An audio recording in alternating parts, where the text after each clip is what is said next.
Be a holy priesthood to offer spiritual sacrifices acceptable to God through Jesus Christ. The older that you grow, you know fewer and fewer people in this world.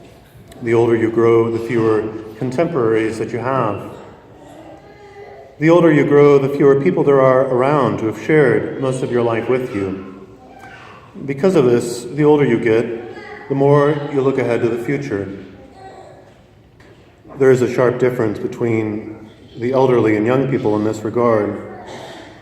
After all, young people who at times do get caught up with the present moment certainly do look ahead to the future, but in a different way than those who are older. We might think, for example, about those graduating this month, or being promoted from grade school to high school, or engaged couples who anticipate in just a few weeks becoming husband and wife, or those 20 men of our diocese preparing to be ordained deacons and priests, including from our parish.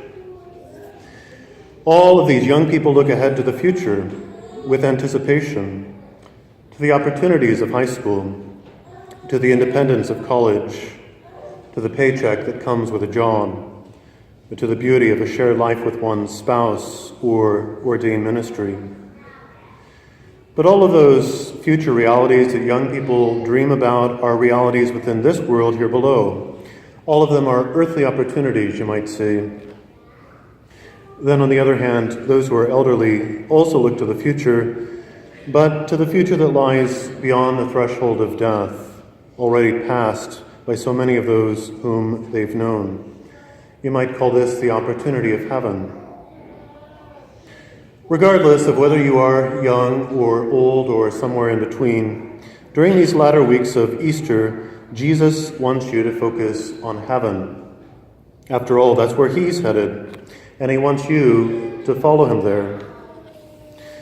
When we're young, our proximate future, what lies immediately before us, might distract us from thinking about heaven very much. On the other hand, when we're older, we might lose hope and wonder why our delay in leaving this world is so long. But Jesus, on the verge of his own ascension to the Father's right hand in heaven, speaks to our concerns.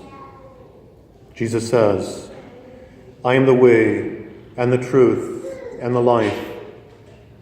Jesus speaks these words in order to turn your gaze toward heaven. As St. John the Evangelist relates these words of Jesus to his disciples, which he spoke at the Last Supper, two of Jesus' disciples speak out. Maybe you might find that you can relate to each of these two disciples in turn. The first of them is the Apostle Thomas, often called Doubting Thomas. Usually we think of that name, Doubting Thomas, in connection to Thomas doubting his fellow apostles when they tell him that they've seen the risen Lord. On that occasion, Thomas is doubting the apostles, not Jesus directly. When Jesus does appear to Thomas, the apostle no longer doubts, but instead cries out, "My Lord and my God." But today we hear Thomas express doubt about Jesus himself, and in two ways. Thomas doubts Jesus first when he complains that we do not know where you are going. In other words, he's expressing doubt about Jesus as a leader, because a good leader makes sure that his followers know their goal so that they can focus on it. But Thomas does not stop there. His second expression of doubt concerns the means by which to reach the goal. He asks, "How can we know the way?" And you have to admit here that Thomas does have a certain sort of point. If you do not know where you're headed, how can you know the way to get there? Only a fool begins a journey without knowing where he's headed. If he doesn't know the goal, then every step that he takes is as likely to take him farther away from his goal than it is to take him closer. Many people in our culture today feel as if they're not really going anywhere in life.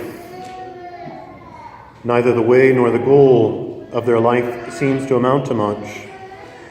Earthly goals, after so many decades, seem not to lead to the sort of accomplishment that they had hoped for, and the goal of heaven seems very far away. So the doubter asks, what's a connection between earth and heaven? as far as reaching the goal of heaven? Is our time on earth one of simple waiting, just hoping that we don't commit the mortal sin that will close the doors of heaven to us forever? That's a very negative view of the spiritual life, that following Jesus is defined by what we don't do. This is where we need to put ourselves in the shoes of the Apostle Philip, the other one to respond to Jesus in today's gospel. The Apostle Philip hears Jesus' response to Thomas, "I'm the way and the truth and the life. No one comes to the Father except through me." Jesus is making it plain that the life of the Father is what heaven is all about. When Jesus ascends, he ascends to the right hand of the Father. So our lives as Christians on this earth are a journey towards God the Father, a journey we make through God the Father's only begotten Son. Philip, for his part, responds with a simple request. "Master, show us the Father, and that will be enough for us." Philip seems simply to be saying that he doesn't even want to ask for the Father's eternal embrace in heaven. For Philip, just to be shown a glimpse of the Father while on earth is enough for him. But if Philip thought that he was being humble in making this request, Jesus has other ideas. Jesus responds by rhetorically asking, "Have I been with you for so long, and you still do not know me, Philip? How can you say, 'Show us the Father'? Do you not believe that I am in the Father and the Father is in me?" You can almost imagine Philip wide-eyed at Jesus' response, thinking that he had only made a very simple request. But Jesus, for his part, is making clear that following him is no simple matter. Jesus expands on his relationship with God the Father. Jesus explains to us that his own words and works are not done on his own. The Father and the Son are one, and they are one to such perfection that their words and works are one. This is a profound point that we could spend a lot of time reflecting on, but it's not Jesus' final point or even his strongest point in today's gospel passage. Jesus proclaims, "Amen, amen, I say to you, whoever believes in me will do the works that I do, and will do greater ones than these, because I am going to the Father." Those words with which Jesus introduces this teaching ought to be a red flag to us. "Amen, amen, I say to you." Jesus uses this phrase 50 times over the course of St. John's account of the Gospel. Every time it's meant to be a signal for our ears to perk up. In today's Gospel passage, this phrase introduces the point that brings together everything Jesus has been explaining to his disciples, including Thomas and Philip and yourself. "Amen, amen, I say to you, whoever believes in me will do the works I do, and will do greater ones than these, because I am going to the Father."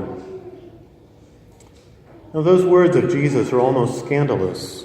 How can we, poor simple sinners, do greater works than Jesus Christ, the Son of God? The answer is that the Easter season is not just about Jesus rising from the dead. The Easter season is also about Jesus rising to the right hand of the Father in heaven. And that ascension of Jesus makes it possible for those greater works to be worked by us, Jesus' followers.